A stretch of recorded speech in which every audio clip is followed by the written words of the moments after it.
So one thing that I always like to do while I'm working on projects is to save it. So it's always a good idea to save your content as you do add in new slides, just in case you do have some problems with your system, if it crashes or if you have to shut down all of a sudden, or if you have a power outage. So a lot of different things can happen, unexpected things. So it's always a good idea to save your project as you're working on it. So that's why I always just do save of the project, so I don't lose any of the work that I've done on it. So in this video we're going to be continuing with the adding of the different slides, the different scenes. So we're just going again to create a new scene, and we talked about adding an animation from the Explandio slides. So as you can see, there's a whole bunch of really cool pre-made slides that you can simply click and add those in, and then customize the text, background, and a whole bunch of things with that. So we're going to actually add in a video this time. So this is a new feature that they do have within Explandio. This is with the new version. And when you're adding in a video, you can add it from the free footage. So this again is going to be the open source Creative Commons stuff. So this is free footage from your local library, as well as you can use the royalty-free footage. So what I'm going to do is I'm going to add in from my local storage. So this is just simply going to open up files that I do have currently within my sample area. So these are some videos that I had simply created. Some of them are from other courses that I've done on Udemy. So one thing is important to remember with the frame rate of the files. I'm using Adobe Media Encoder. So this is just to make sure that the frame rate is 24 frames per second.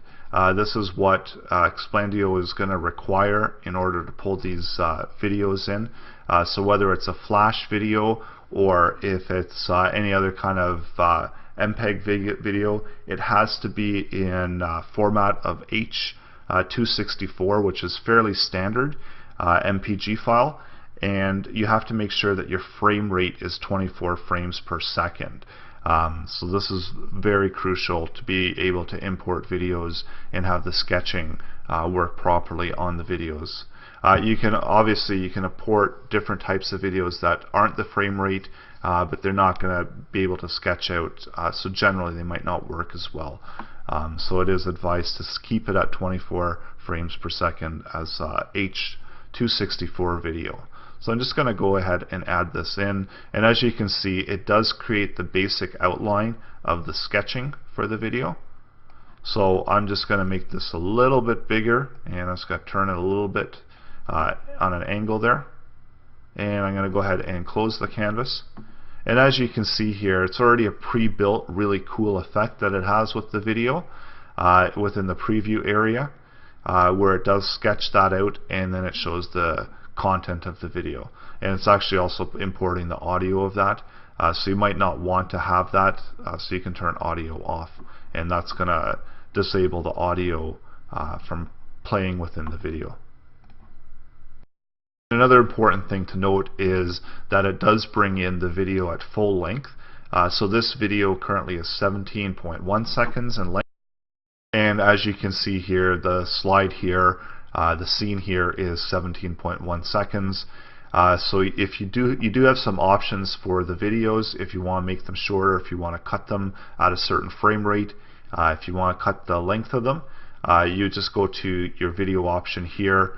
So you do actually have a few other options. You can flip it vertically. So this just turns it upside down. Flip it horizontally.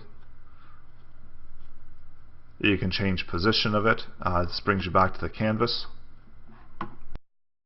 And you can set a stop playing time. So if you wanna, I'm just going to uncheck the add audio from the video. So this is again going to disable the audio coming in from the video. And I'm going to flip it vertically again. So it is right side up, and flip it horizontally to undo those flippings that I had done earlier. And I can also change when the video stops playing. So I'm going to put it at 300 frames. So again, it's 24 frames per second. So 300 is going to be roughly 17 seconds. So depending on how you want to customize that, you can calculate that out to be a custom amount of frames, and that way you could get to an exactly 10 seconds if that's what you want it to bring that in, and when you want to bring in any other additional video options.